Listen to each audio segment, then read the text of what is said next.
They say if you look long enough at the things hidden in your house, sometimes those things start looking back. That's what I kept telling myself as I dusted off a battered leather diary from the attic, its cover cold and strangely sticky, like someone had just been holding it. The pages crackled as I opened it, but what made my heart stutter was the handwriting. My handwriting, listing out every mundane detail of my life from the past week, from the exact moment I overcooked my ramen to the song I hummed while folding laundry. The last entry was dated today, and described me, right now, sitting cross-legged in a shaft of sunlight, diary open on my lap, reading the final line, someone is about to knock at the door. I froze, scanning the room, half expecting to catch some prankster with a camera, but I was alone. The attic heat pressed in as I flipped further back in the diary, but every page was blank except for the last 7 days, each written in a style that mimicked my quirks, my abbreviations, even my sarcastic little side notes.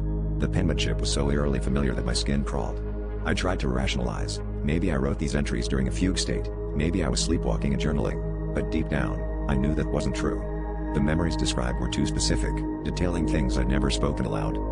Then, as the silence thickened, I heard it, a single, deliberate knock on the attic door. The sound echoed up the narrow stairs, and the diary slipped from my hands, falling open to the next page, which was suddenly filled with fresh ink. Don't answer. Not yet. Panic rose in my throat.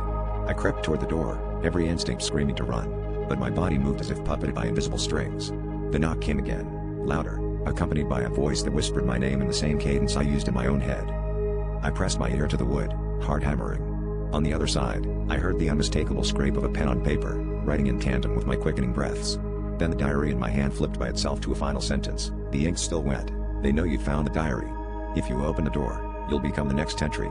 As the doorknob began to turn, I realized I wasn't afraid of who was knocking. I was terrified of what version of myself was about to come in.